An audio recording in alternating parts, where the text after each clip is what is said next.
Good evening, everyone. Tonight we're going to talk about empathy, what empathy means, how we can grow more empathy. These are muscles. This is an emotional intelligent tool. It's a skill. It's like an emotional muscle that if you can grow your empathy, your empathetic skills, not only are your relationships more successful, they are more enriched, there's more meaning, more connection, more juice, more love, more understanding between you and the people that are very special to you in your life. I mean, empathy is needed for business, empathy is needed in families, empathy is needed in love and marriage. As a marriage coach, I see a lot of problems that are caused because we do not have enough empathy for one another. In fact, we want them to respond the way we would respond rather than really putting ourselves in their shoes and understanding how they might feel about a situation or person. So tonight I want to kind of delve deep, and then there'll be questions later for you. And I also have a empathy quiz. So I really hope you've got some paper and a pen for yourself so you can take the quiz a little bit later on. So you may have heard an American Indian proverb that says never criticize a man or a woman until you have walked a mile in their moccasins. And I really love this because empathy is the ability to accurately put yourself in someone else's shoes, to understand their point of view, but from their perspective, from being in their skin, in their shoes, and being able to communicate and understand these feelings and the perceptions from the other person's point of view. This is a very critical skill for all leaders to have. If you are a successful leader, you're probably someone that excels and you have those soft skills, we say, emotional intelligence. So empathy is a cornerstone of emotional intelligence. There is no such thing as emotional intelligence if you can't be empathetic towards the suffering or even just the feelings or point of view of someone else. I really think that some of the problems that we have today in our society is because we cannot empathize with other people. So it's also been researched a lot, like empathy right now, it's a hot subject. There's a buzz. I'll share with you some of the research that's been going on in empathy and some links that you can check out. And also in classrooms with children, if you're educators, it's very, very interesting what's going on right now worldwide with this whole habit of empathy. So let's discuss it in terms of sympathy, because sometimes people ask me, is empathy like compassion? Is empathy like pity? Is empathy like sympathy? Like, what's the big difference? Both compassion and sympathy is about feeling, is you having feelings for someone else, seeing their distress and realizing that they are suffering, and you're kind of removed and you can say, oh, that's too bad. You know, that's too bad you lost your job, or that's too bad that that terrible thing happened to you. Compassion has a little bit more juice, more power, because compassion has an element of action. And so it's like, you know, it's not like empathy, but you can have compassion. It's a little bit removed, not as removed as sympathy, but it's got an element of action in the word compassion. But empathy, by contrast, is about experiencing those feelings for yourself as if you were that person through the power of imagination. Okay, so picture this. You're at a movie and you start watching this movie and you get engrossed in the storyline and you start loving one of the characters, the protagonist, and then the protagonist has a fall or some tragedy, and then they start to cry or they start to feel a lot of pain, and then you feel pain, and you're sitting in a movie theater. This is not real. This is a story, and yet it can activate empathy for you because you in that moment can put yourself in their shoes. And that's what empathy is. It's like, if I were you, I would feel the same way as you. And it really is such an important building block for communication and for relationships. To have meaningful relationships, you have to be able to give that empathy to someone else, for them to feel understood, for them to feel loved, for them to feel not judged, for them to feel like they're okay in the world. So that's a few beginning words on empathy. It's also different from pity. Pity is kind of low on the frequency scale. No one wants pity. A lot, years ago, I remember having a dialogue with someone who said, there's a lot of people who are on the street and they don't need to be on the street. They could go to these shelters, they can go to food banks, they can go get food. We live in Canada, there's lots of opportunities. And I remember talking to someone years ago who had lost everything, and they had a job, they had a family, they were successful. They had a drinking problem, and the drinking problem made them lose their family, and then they lost their job, they lost all their money, they lost everything. And they ended up on the street, this man that I recall. And having a really awesome conversation with him, he told me, I don't want to go to those places, Grace, because I don't want their pity. And some people see it that way, that, handouts are pity. This is another reason why, Christmas time or Thanksgiving drives, a lot of the handouts, a lot of the giving that we do is anonymous, because the families that are receiving it don't want the pity from other people. So empathy is not pity. And so you don't want to confuse the two. As George Bernard Shaw pointed out, do not do unto others as you would have them do unto you, because they might have different tastes. So empathy is about discovering those tastes. Empathy is not even the golden rule. Some people think, just treat other people the way you want to be treated, which is the golden rule. And it's not that. Daniel Goleman, who is the author of the Emotional Intelligence series of books, says that empathy is the ability to understand other people's emotions. He says that at a deeper level, it's about defining, understanding, and reacting to the concerns and needs that underlie people's emotional responses and reactions.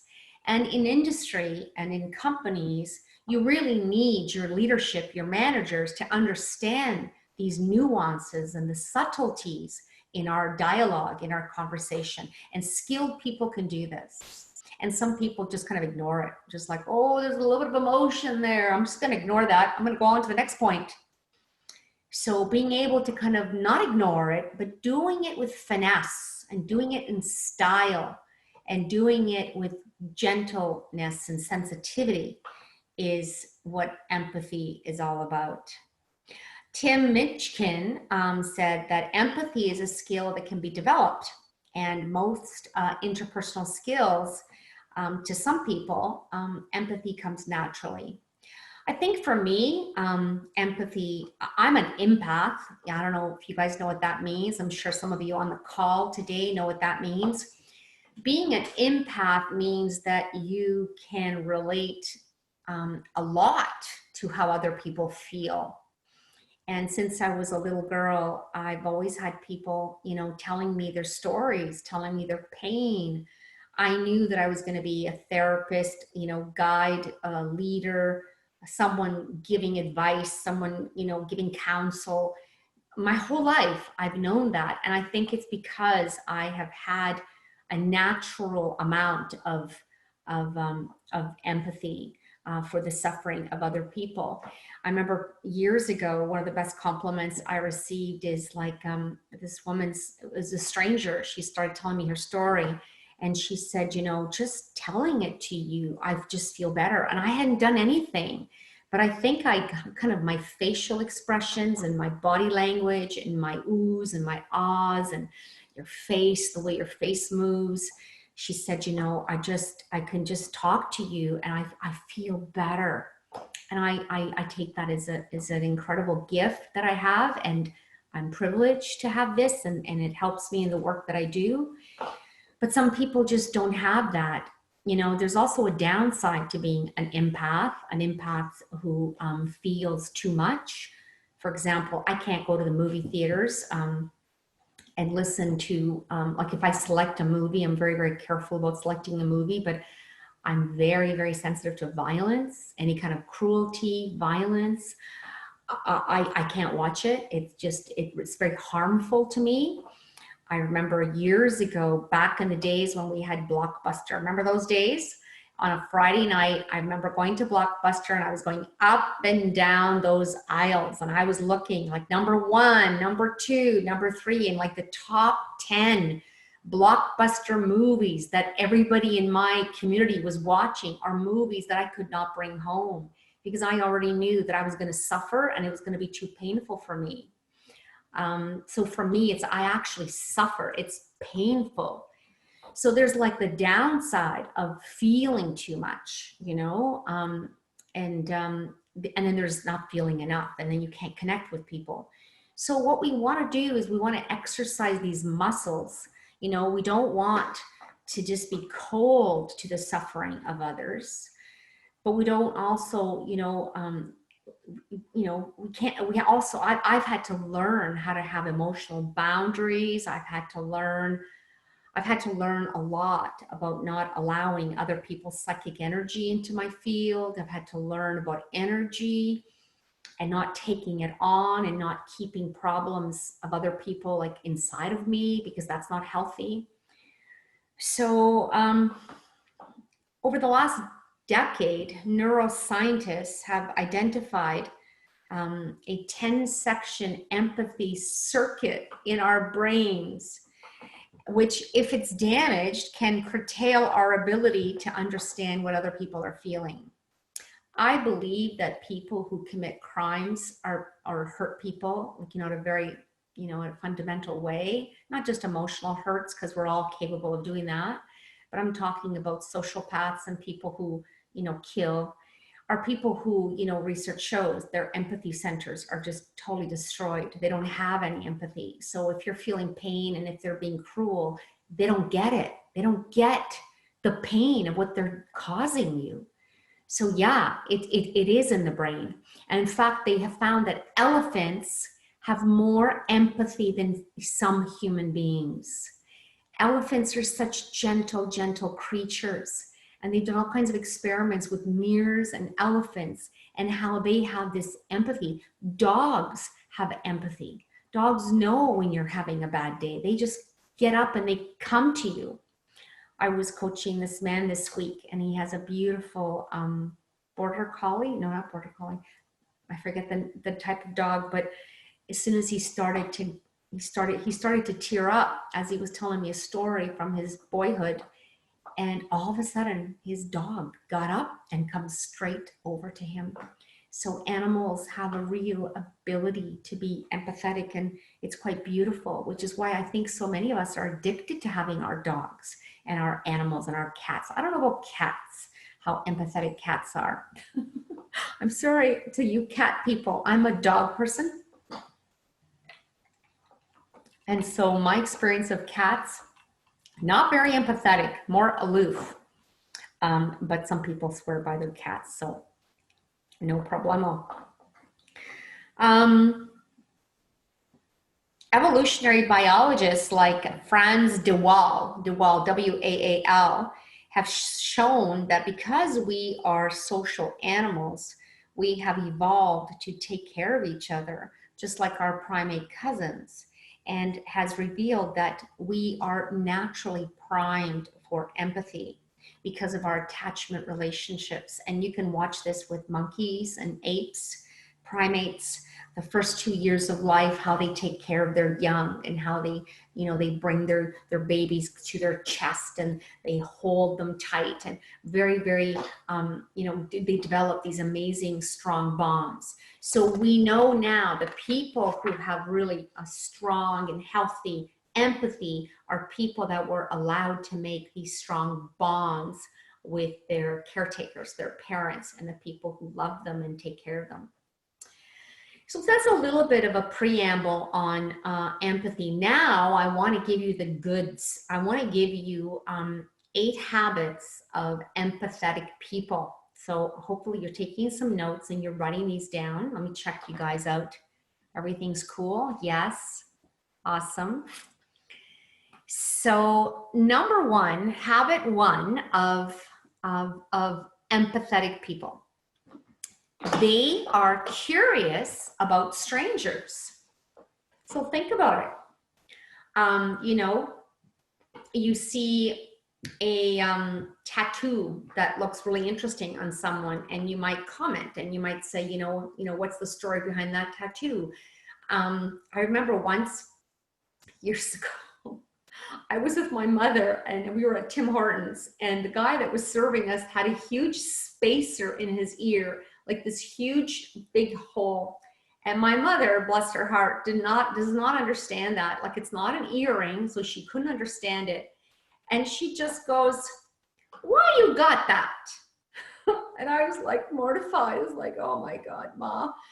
And she goes, "Why you got that? It's is a fashion? Is a fashion for you? What?" And I thought he was going to get, angry and tell her to F off. And instead, he starts talking to her about why he got it, how he likes it, what it does for him. And my mother just sat there and she's just listening. And I'm just like watching the two of these people, the two of them just talking about this. So my mother is one of these people who is so curious about other people, and she'll just go right up and ask questions. Well, here it is, habit 1, to be curious about strangers. Empathetic people, they have this insatiable curiosity. They will talk to the person sitting next to them on the subway, on the bus. They start conversations in grocery stores. They have the gift of chit chat and they can ask questions, but it's not a prying type of question. It's almost like, I'm taking interest in you. I'm interested. And I think that's one of the greatest compliments, is someone interested in us. I mean, isn't that how we fall in love?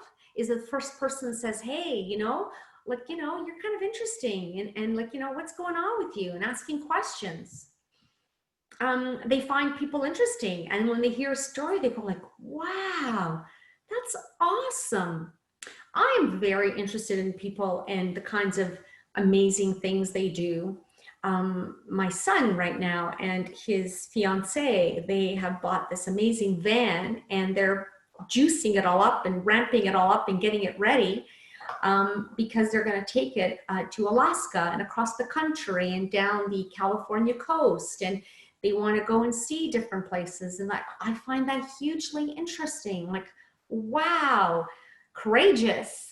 But, there are people doing amazing, interesting things all around you. And I encourage you to be interested. Martin Seligman, who is the happiness guru down at the University of Pennsylvania, he studied a lot about optimism. He's the one that's the founder of the positive psychology movement. So Marty and his group, he has identified curiosity as a key character strength that can enhance life satisfaction.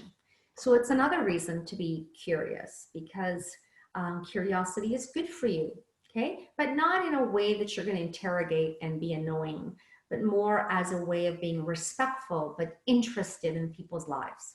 So habit 1 of highly empathetic people, they're curious about strangers, okay? Give yourself a score out of 10. See how curious you are. So give yourself a little score out of 10. Habit number 2, they are fully present with other people. I don't know if you've noticed that you're having a conversation with someone and all of a sudden their telephone goes ding and they stop what they're saying, they stop listening to you, and they go to their phone and they have to go and see, and then they have to go respond on the phone right away. That person is not fully present with you, and we feel it. You know, it's a bit of a slight. Sure, if you're expecting important, dings, if you are playing hooky and you're supposed to be at work and you've got a ding from your boss, absolutely. But I'm talking in general. There are some people who have this very, very bad habit of being distracted when they're talking to you. And it's really annoying. And if you're empathetic, you are zeroed in, baby. You're making eye contact, you're paying attention, you're listening, you are present. Your energy is saying, I'm here, I'm present. What you're saying is really important to me. So, can you grasp someone's emotional state and needs, whether it's a friend who's just been diagnosed with something awful, or a spouse who's angry at something that happened at work, or your child who, had some difficulty at school? Can you just sit with them? So being present with other people doesn't mean solving their problems, doesn't mean giving them advice or a prescription. It means just sitting there with them, with whatever it is that's going on with them. It's being mindful and present. And I know this sounds a little bit kind of subtle, and it kind of sounds, like it's not very scientific or concrete, but I think you all know when someone is sitting with you and they're present to your pain, to your joy, they're present to the story you're telling them about your grandchild. They're just present with you. And I think it's a really wonderful gift. So that's the empathy, habit 2. Habit 3, an empathetic person will challenge the prejudice and stereotypes that they hear. Okay, we all have these collective labels about other people. We all have these assumptions. When we say, person who's like a single mom or a welfare mom or a bum or trailer park trash, or we have all these kind of words we use, we throw out in our vocabulary, and it kind of gives us this image. And sometimes we kind of label people with these words.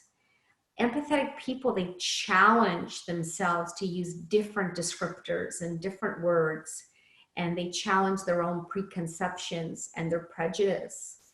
I think that's what's going on right now around the world with the Black Lives Matter, with the violence that we have seen towards Aboriginal women in Canada.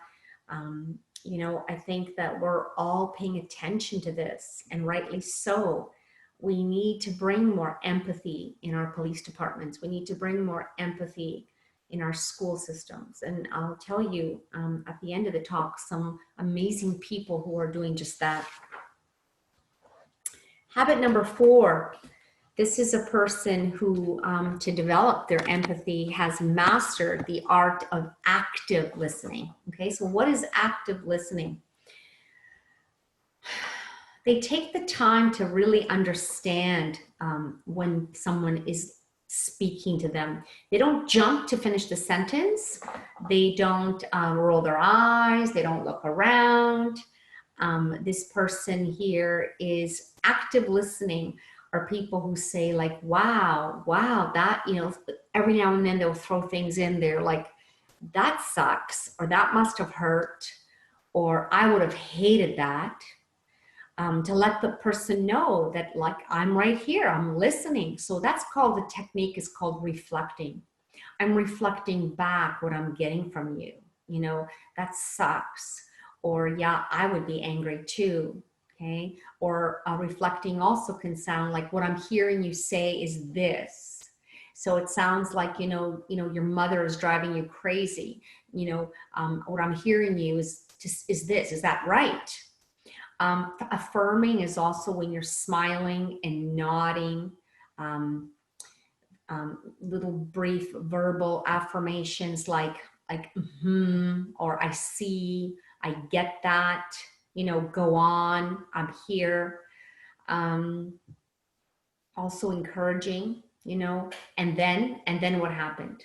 And let the person know that you're right there with them as they're telling the story. I can't tell you how annoying it is when you're out at a restaurant and there's maybe like six or more people, and one person starts telling a story, and it's a really great story. And then the waiters will arrive, and then they bring the food. And so everything gets interrupted, and the story is like hung out to dry. And it's very often, it's like, very respectful, I find. Empathetic people will say, and your story, would you like to finish the story? We'll go to the person who was talking. Sometimes I just sit back and watch, and I'm amazed that nobody will pick up the thread. I'm just amazed that nobody will, like, obviously they weren't listening because we got interrupted, the story never got finished, and then no one said anything. So I always like to kind of say, you were in the middle of a story, can you finish the story? And I think that's very respectful, and it's an empathetic skill, a active listening skill, to be able to kind of pick up the thread for people.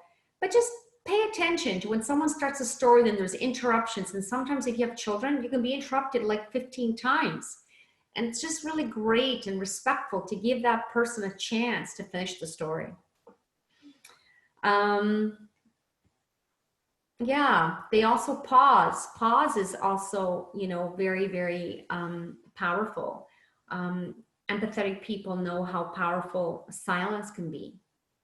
I remember one of my favorite CBC hosts was Peter Zalski back in the day when I was a student. And then when I was working at CBC, Peter Zalski was my hero. And I thought that he was so amazing because he never rescued silence.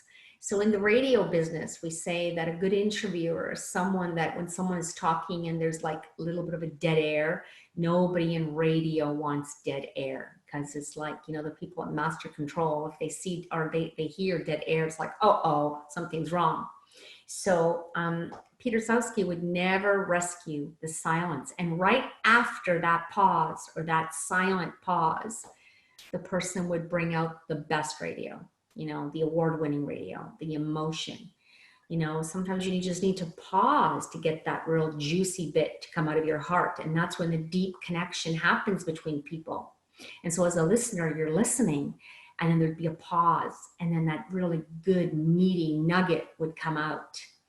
And so empathetic people don't rescue silence. You just can sit with that pause, and you can just, just be. That's habit 4, active listening. Habit 5, they tune into nonverbal communication. So what does that mean? Communication is not just the words. Our words that we use are only 7% of the message.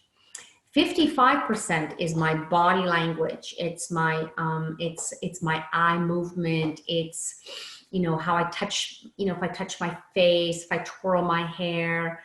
38% is the tone of voice. It's the sound, so it's the tonality, it's the sarcasm. Can I help you? Can I help you? I can help you. All of that is 38% of your message. So the weakest link is the words we use. So if you want to be empathetic, or empathic, two ways of saying it, you need to tune in to what people are communicating beyond the words. Okay.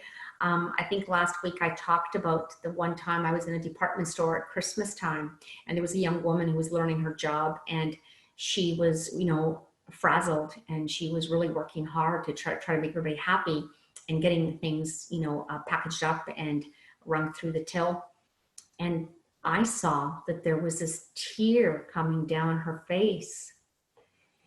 And I was like really confused. I'm like, is that sweat? Like, what is that? It was a tear. She was so stressed out. She was trying to block the tears and push the tears down, but her body language was betraying, and the tear came down, and she was communicating. People communicate all the time at meetings. If you work with people, even on Zoom calls, you know, people who are really, really distant, who are just like really not engaged. Can you imagine if I was talking to you from way over here? You know, like, hi. There's people who do the eye roll. They're like, oh, okay, here we go again. There's people who do a lot of sign. You know, there's people who have the pencil and they have some like annoying thing. They're doing this. Those are non-verbal messages that are saying basically, I'm not happy. I want to be heard. The words are not being spoken, but they're speaking in other ways. So if you are an empathetic person, you're going to tune into that and you're going to mirror that. I remember years ago, I was coaching someone who was a waiter, a server in a restaurant. And she wanted to say, you know, like, she goes, I'm very sensitive. And sometimes people get really annoyed with me, and I take it all in, and then I go back and I start crying, and she goes, I'm a mess. And I taught her how to just use the technique of mirroring. I said, well, when you go to your table, and if they're giving you nonverbal communication that they're unhappy, just go straight for the jugular. Just ask them straight out, is something wrong? Can I get something for you? Because there's people who are very direct with their communication, and there's people who are very passive. And people who are passive aggressive, they don't speak directly, but they will, you know, huff and puff, and they will have annoying things, or they'll just do things, or they'll roll their eye. And the best thing to do is just to ask the question, is everything okay? Can I get something for you? And if they say, oh, no, everything's okay, then just say, well, it seems like you're not very happy right now. You know, like you're rolling your eyes, or you're huffing and puffing. I just want to make sure that everything's okay. So if you kind of address the passive aggressive behavior, nonverbal communication, we say that you're empathetic, but you have to do it in a nice way. Because if you do it in a negative way or a sarcastic way, then you've lost. Then, you know, you're basically leaking your inner bitch or your inner jerk, but you're not connecting empathetically with people. So you don't want to ignore any emotion that people might be leaking out without their knowing it, because we're leaking it.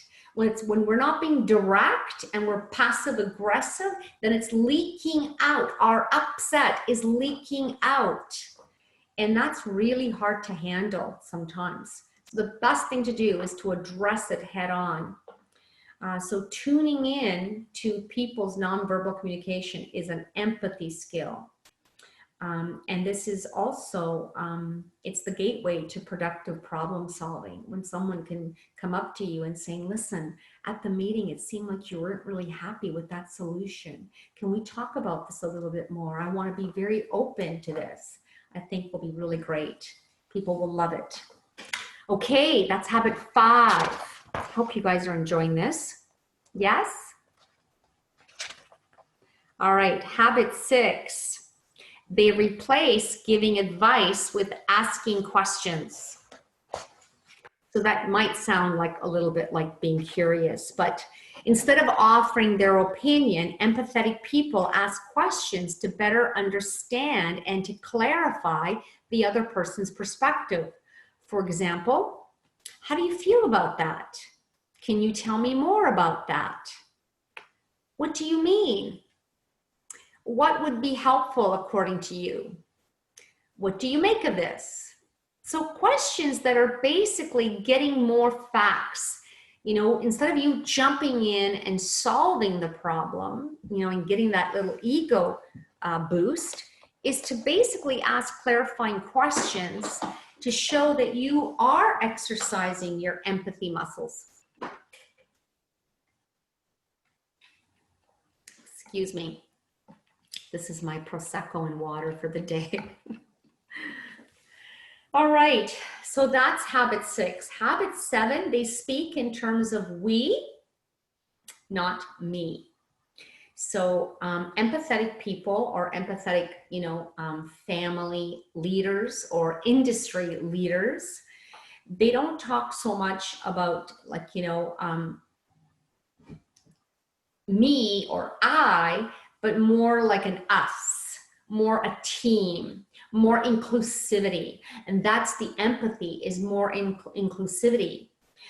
Research has shown actually that changing your language to us or we is a step toward adopting an empathetic attitude, and people immediately warm up, and they bring the wall down. They stop they bring that wall down and they stop shutting down on you, is if you have more that us and the we, and making people feel empowered and feeling like they're part of a team, a part of a family.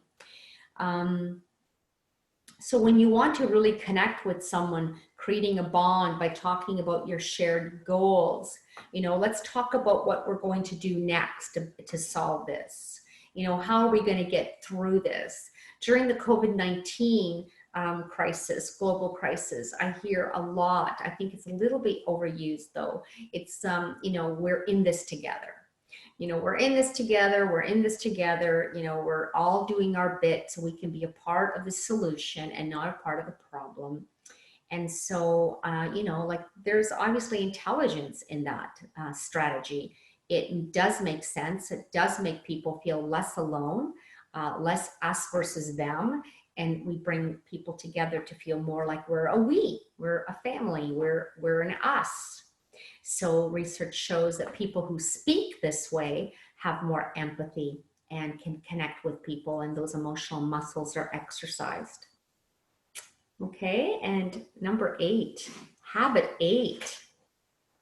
Empathetic people imagine other people's point of view. They practice a skill called perspective taking. In other words, they routinely will, in their mind's eye, imagination, will imagine what it might be like to be in those people's shoes or other people's shoes, what fears they might be facing, how it feels. Doing this exercise yourself by practicing internally to assume a person's point of view, I'll give you an example. My dad, who is like just he's one of my heroes. My dad is amazing. He's 90, but when he was 86, I showed up at the house. I was driving the driveway and my dad was on the roof. And I just got really upset with him. I started yelling at him and saying like, and I started saying like, what are you doing on the roof? Like, oh my God, are you gonna kill yourself? And blah, blah, blah, blah, blah. And then he was like going, what? And I felt like I needed to kind of come up with some facts, as like 86-year-old men should not be on the roof. And I said to him, you're old, you're 86 years old. And he said to me, I'm not old. And later on, when I kind of, exercised my empathy, I'm thinking to myself, like my age, I'm old to my children. I would not want my children at any age to say to me, Mom, you're old. You shouldn't be able to do that and that and that. You can't do that. You can't dress like that. You can't wear that color. You can't put your hair in a ponytail. I would hate it if my kid said that to me. And so I just I changed. I remember that day when he was 86, I changed it. I never said that to him again. I'm always saying, you're my inspiration. You're amazing. You can do whatever you want, but you got to be safe. And what I really should have said is, I'm worried about you, but not point out to him that he's old. So putting yourself in other people's shoes and imagining what it must be like, I do look at my parents' contemporaries and, just look at them and the way they talk and what they care about and how they fight. And it's no different than my generation. It's no different than my kids' generation. It's a perspective. I think there is a lot of ageism. I think there's a lot of prejudice. Last spring, I was part of a conference at Niagara College, and it was all on aging gracefully and all about ageism. And there was quite a few speakers. I was one of the speakers, and you know, talking about how, you know, we need to challenge these stereotypes about older people, because older people today are very productive and they're amazing. And you know, we got to stop looking at them that because their body's falling apart or whatever, they're kind of hunched over, or because they've got wrinkles, that somehow they don't have value, or they, you know, don't have clout. We really need to kind of, you know, shift this a lot. Same thing we have towards, you know, people of color, or people of different sexual persuasion. Or, you know, Aboriginal people who came here first, who were here first. You know, we really need to kind of shake up some of these ways of looking at them, and change our lens and look at them through different eyes and different glasses. So that the power of imagination, it really kind of goes hand in hand with having empathy. Because when you can really, really imagine, I mean, I think actors are all amazing with their empathy skills, because they have to be able to kind of imagine what's it like to be this character. And then they have to produce emotion on the spot under hot lights, and, you know, with the camera rolling, and they've got to be convincing. And so that empathy, it's being an actor. It's being an actor getting into the role of the character, and like, what might it be like for this person? This is really essential. This is what's missing in our conversations and our dialogue today. And this is why our communities are at war with one another. So we've got to really activate imagination. So that's habit 8, my darlings. And I have an empathy quiz now for you guys. So if you have your pen and paper, I'm going to ask you some questions, and you're going to just go yes or no. And the question here is, are you an empath? Okay. So empathetic people tend to be more generous. They're concerned with other people's welfare. They tend to have happier relationships, greater personal well-being. Empathy also improves leadership ability and communication. So there's, you know, you can definitely Google what's going on with empathy these days, because it really is amazing, the buzz that's happening. Okay, are you an empath? Question number 1. I easily feel sad when people around me feel sad. Yes or no? Okay. So you can put check or X for number 1. Number 2, before criticizing somebody, I try to imagine how I would feel if I were in his or her place. Okay, check or X, or yes or no. We're going to want to figure out how many yeses you have. There's 22 of these. Okay, number 3, it's difficult for me to understand what makes my friends happy. Yes or no? 4, it upsets me to see someone being treated disrespectfully. Yes or no? When someone else is feeling excited, I tend to get excited too. Yes or no? I have tender, concerned feelings for people less fortunate than me. Yes or no? If I'm going too fast, you can always hit replay later on my YouTube channel or on my website, okay? Or on the podcast, you can always hit replay. Number 7, I sometimes find it difficult to see things from the other person's point of view. Yes or no? This is all about how empathetic you are. Number 8, I find that I am in tune with other people's moods. Yes or no? Number 9, if I'm sure I'm right about something, I don't waste much time listening to other people's arguments. Number 10, if someone tells me about an event that made him or her happy, I can easily understand why that event made him or her happy. Yes or no? Number 11, I try to look at everyone's side of a disagreement before I make a decision. Number 12, I become irritated when someone cries. I can easily think Actually, number 12, I become irritated when someone cries. To have empathy, you're going to want to have it. You want that to be no. Okay. So in terms of empathy, I think the second half here, if you have no, it's going to give you high empathy. If you get irritated when someone cries, you don't have empathy. Number 13, I can easily think about events that will make my friends happy. Yes is empathy, no is not. Number 14, I sometimes try to understand my friends better by imagining how things look from their perspective. That's empathetic. That's a yes. No is no empathy. Number 15, I get a strong urge to help when I see someone who is upset. A yes is empathy. Number 16, I believe that there are two sides to every question, and I try to look at them both. A yes is empathy. Number 17, when I see that my friend is sad about something, I feel sad too. That's empathy. Number 18, I have a hard time predicting what situations will make other people happy. If that is a yes, it's no empathy. So number 18, you're going to want to have a no to have empathy, okay? When I'm upset at someone, I usually try to put myself in his or her shoes for a while. If you get a yes for that, you have empathy. So it's positive. When I see someone being taken advantage of, I feel protective towards them. A yes, you have high empathy. 21, I remain unaffected when someone close to me is happy. If you have a yes, it means you have poor empathy, okay? If you remain unaffected by someone's happy emotion, then you don't have empathy.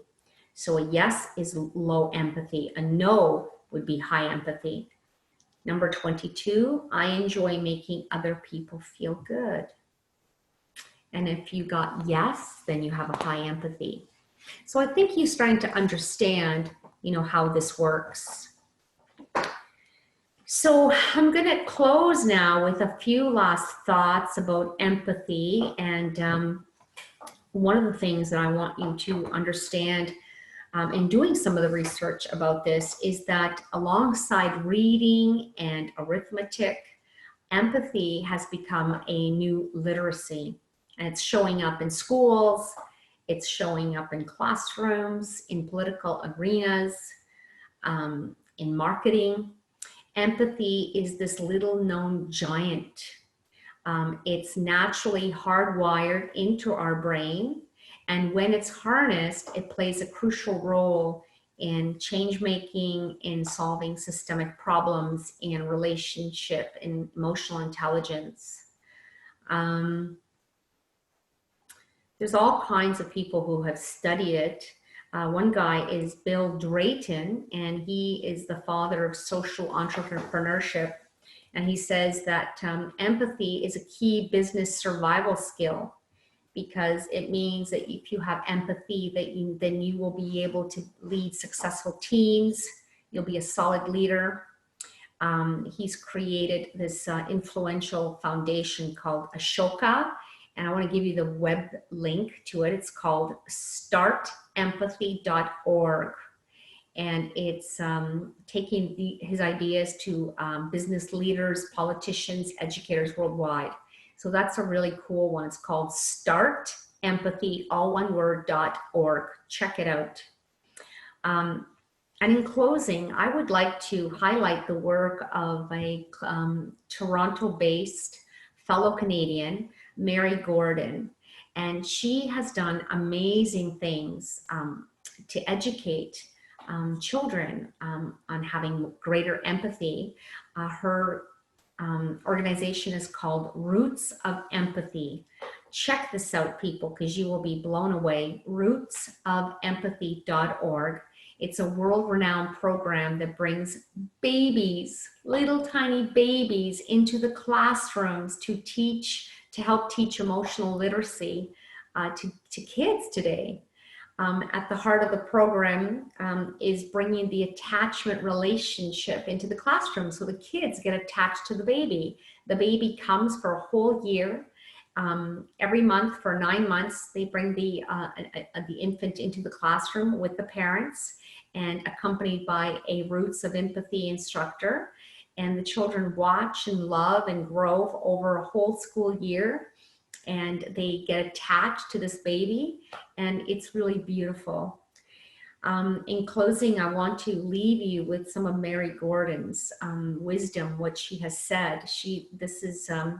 I was very inspired to read about Roots of Empathy, and it started in Toronto. She says that for years I worked with families who were very abusive to their children. Over time, I came to realize that all of the suffering that the children collected, whether it was domestic violence or child abuse or neglect, was a result of the absence of empathy in the parent. Her final words, and the words I'm going to leave you here with tonight: I think we in North America are emotionally illiterate, she says. We worry about our traditional literacy rates, but we should be more worried, I think, about our emotional literacy, our ability to connect to ourselves and to one another. In schools, we teach people to read, but we don't teach these kids to relate to other people.